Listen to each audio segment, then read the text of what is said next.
Hello students, तो आज की स्टूडियो में हम डिस्कशन करेंगे बिजनेस लो धंधा की एक कायदा। आज हम इसका कंप्लीट डिस्कशन करने वाले। इस सब्जेक्ट की प्रिपरेशन स्टार्ट करने से पहले आज का वीडियो प्लीज एंड तक जरूर देखिएगा।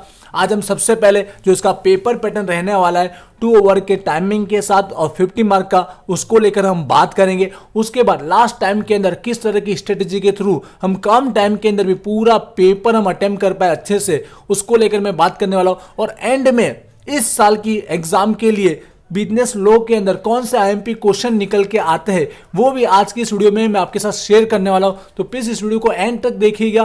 कोई क्वेरी रहती है तो इस वीडियो के नीचे मुझे कमेंट कीजिएगा और प्लीज इस वीडियो को शेयर जरूर कीजिएगा जिससे हम ज्यादा से ज्यादा स्टूडेंट्स तक पहुंच सके। तो चलिए अभी स्टार्ट करते हैं। पहले हम इसका पेपर पैटर्न देख लेते हैं। जैसे आप सबको पता है हमारा एग्जाम का टाइमिंग 2 ओवर का हो चुका है। इसका मतलब पेपर 50 मार्क का ही आने वाला है और 50 मार्क के साथ बिजनेस लॉ का पेपर किस तरह से हो सकता है उसकी हम बात कर लेते हैं। पेपर पूरा का पूरा 2 सेक्शन में ही कवर किया जाएगा। पहला जो सेक्शन रहेगा वो अपना ऑप्शनल रहने वाला है। इसका मतलब सारे क्वेश्चन जो रहेंगे एक दूसरे के और में रहने वाले, जहां पर आपको 4 क्वेश्चन देखने को जरूर मिलेंगे, लेकिन आपको चारों क्वेश्चन अटेम्प्ट नहीं करने।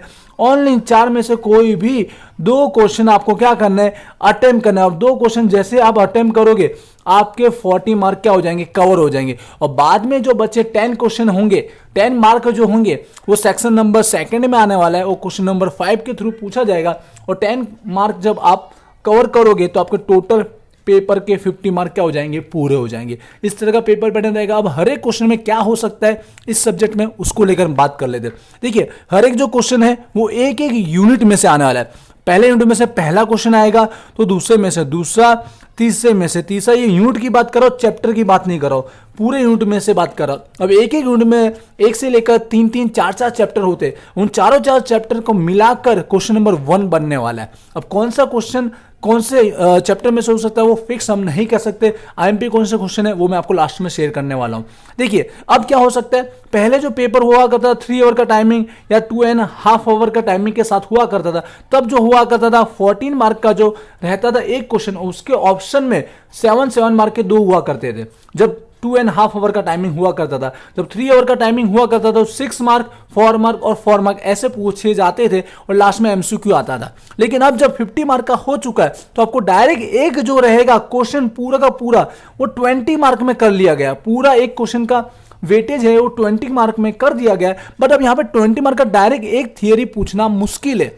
क्यों? क्योंकि ये बिजनेस लॉ है जिसमें एक से ज्यादा चैप्टर होते हैं हर एक यूनिट में से। तो यहां पर आपको 99% आपको 2 क्वेश्चन अटेम्प्ट करने को मिलेंगे। मतलब यहां पर एक एक क्वेश्चन 10 मार्क का आने वाला है और जब ये दोनों क्वेश्चन आप अटेम्प्ट करोगे तब जाके आपके डायरेक्ट 20 मार्क क्या हो जाएंगे, कंप्लीट हो जाएंगे।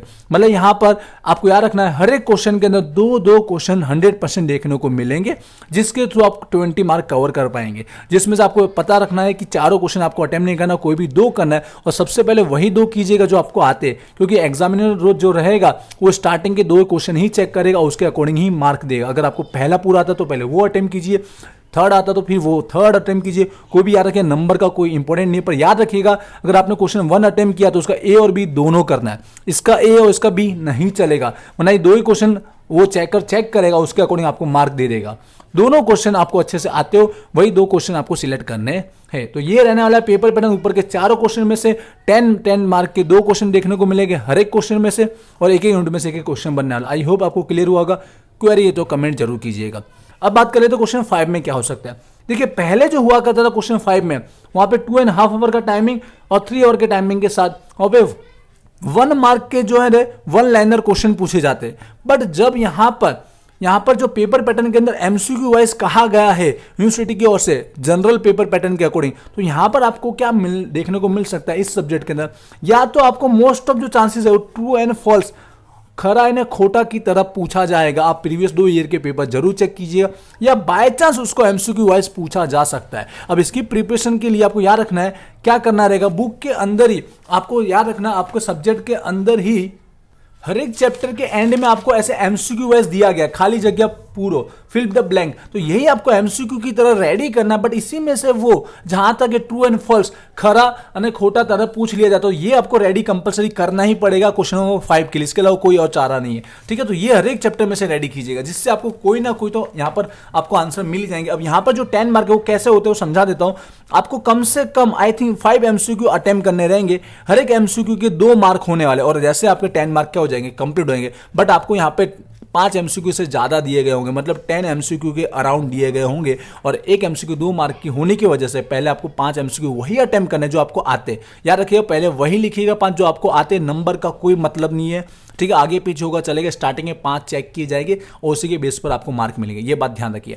ठीक है, और याद रखिए, और स्टार्टिंग के बाद हेडलाइन जरूर रीड कीजिएगा कि 2 मार्क का ही एक एमसीक्यू या 1 मार्क का एक है। बाय चांस हो सकता है 1 मार्क का, लेकिन 99% तो 2 मार्क का ही आने वाला है। ठीक है, तो कंप्लीट हुआ होगा, क्लियर हुआ होगा पूरा पेपर पैटर्न। क्वेरी है तो मुझे कमेंट कीजिएगा। अब हम बात कर लेते हैं इस एग्जाम के लिए, हम लोगों के लिए इस बार के एग्जाम में कौन सा आईएमपी क्वेश्चन निकल के आता है। तो देखिए, यहाँ पर आईएमपी क्वेश्चन में आपके साथ डिस्कशन करने जा रहा हूँ। उससे पहले मैं आपको कुछ चीज शेयर करना चाहूंगा कि जैसे मैंने आपको बताया, इसमें मैंने 2019 से, जब से हमारा चैनल यहाँ पर बना है, 2019, 2020, अभी 2021 आ गया। फर्स्ट टाइम जो बिजनेस लॉ के आईएमपी दिए गए थे उसी में से 2019 में पूछा गया था, और वही उसी में से हमने 2020 के भी आईएमपी निकाले थे, वही 20 में पूछे गए। अब 2020-21 चल रहा है। देखिए, आईएमपी में मैंने कोई चेंजेस किया नहीं, वही क्वेश्चन लिखे, क्योंकि ये जो मैंने एक बार क्वेश्चन निकाले थे 2019 में, वो मैंने पिछले 5 से लेकर 6 ईयर के जो पेपर थे उसको अच्छे से एनालिसिस करके, हर एक चैप्टर को अच्छे से रीड करके मैंने निकाले थे। तो यही क्वेश्चन मैं बोलना चाहूंगा, जो लास्ट दिन प्रिपरेशन कर रखी है उनके पास 1 दिन का ही टाइम है, तो यही क्वेश्चन पहले पढ़िएगा। इनमें से 90% चांसेस है कि एक क्वेश्चन तो आएगा ही। ठीक है, बट जो ऑलरेडी रेगुलर स्टडी करते हैं, जिन्होंने ऑलरेडी स्टडी करके रखी, तो वो एक्स्ट्रा क्वेश्चन जरूर पढ़िएगा अपने हिसाब से। तो ये वो क्वेश्चन उनके काम में आएगा जो लास्ट इन स्टडी कर रहे हैं, उनके पास ज़्यादा टाइम नहीं, वो 4 से 5 क्वेश्चन पढ़ना चाहते, तो ये क्वेश्चन पहले पढ़िएगा। ठीक है, तो देख लीजिए, यहाँ पर मैं हर एक क्वेश्चन रीड नहीं करूंगा, टाइम आपका बचाना चाहूंगा।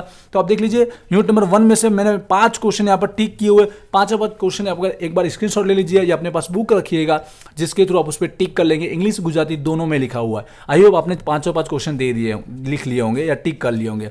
ठीक है, अब आगे बढ़ता हूं यूनिट नंबर 2 की, और मेरी बात ध्यान से समझिएगा, जो लास्ट दिन प्रिपरेशन कर रहे हैं वो इन क्वेश्चन के भरोसे वो जरूर जा सकता है कि वो पास तो हो जाएगा। ठीक है, बट जो ऑलरेडी स्टडी कर चुके हैं वो 1 से 2 ज्यादा क्वेश्चन जरूर पढ़िएगा। लास्ट में आपको स्ट्रेटेजी बताऊंगा कि किस तरह से आपको प्रिपरेशन करनी चाहिए। पहले आप आईएमपी क्वेश्चन देख लीजिए।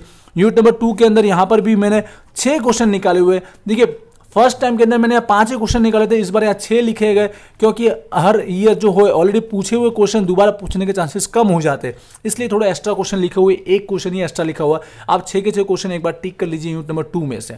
ये क्वेश्चन वो है जो 99% पूछने के चांसेस है, इनमें से एक तो आएगा ही अगर 2 क्वेश्चन है उसमें से। आई होप आपने टिक कर लिए होंगे। आगे बढ़ता हूं यूनिट नंबर 3 के अंदर, जिसमें से यहाँ पर मैंने ओनली 4 क्वेश्चन ही निकाल के रखे हुए। 4 क्वेश्चन देख लीजिएगा, इसको टिक कर लीजिएगा, अपने पास बुक जरूर रखिएगा। आपको याद रखना है कि कहीं बार डायरेक्ट क्वेश्चन नहीं लिखा हो सकता है, आपको अंदर जाके, आप कुमार की बुक है तो उसके नीचे आपको लिखा गया, उसके अकॉर्डिंग क्वेश्चन पूछा गया है एग्जाम में, इसलिए उसके अकॉर्डिंग भी मैंने क्वेश्चन लिखे। ध्यान रखिए। लास्ट यूनिट की ओर आता हूं, यहाँ पर यूनिट नंबर 4, यहाँ पे देख लीजिए 1 2 3 4 5 क्वेश्चन निकाले मैंने। 1 क्वेश्चन एक्स्ट्रा ऐड किया है अपने हिसाब से, क्योंकि ऑलरेडी जो 4-5 क्वेश्चन दिए थे जिसमें से 2 से 3 क्वेश्चन हर बार पूछ लिए गए हैं, तो मैंने एक क्वेश्चन एक्स्ट्रा ऐड कर लिया है। ठीक है, आई होप आपने यूनिट नंबर 4 का भी टिक कर लिया होगा। अब एक बात में ध्यान से सुनिएगा, अब आप कोई भी 2 यूनिट अगर करना चाहते हैं, कोई भी 2 करना चाहते हैं, अपनी मर्जी से कोई भी कीजिएगा, यहाँ पे इजी और हार्ड की कोई बात ही नहीं है। तो आप याद रखिएगा, जो मैंने क्वेश्चन जो बताया वो तो पहले पढ़िएगा। जब आप 2 ही कर रहे तो 5 किए और किसी और के भी 5 किए, 10 हो गए। वो 10 के ऊपर, 10 क्वेश्चन के ऊपर 2 से 3 पढ़ लीजिएगा। ठीक है, तो आपकी पूरी प्रिपरेशन हो जाएगी। आई होप पूरा क्लियर हो चुका होगा। अब यहां पर कोई भी क्वेरी रह जाती है तो इस वीडियो के नीचे मुझे कमेंट जरूर कीजिएगा। मिलते हैं नेक्स्ट वीडियो में। Wish you all the best. Thank you.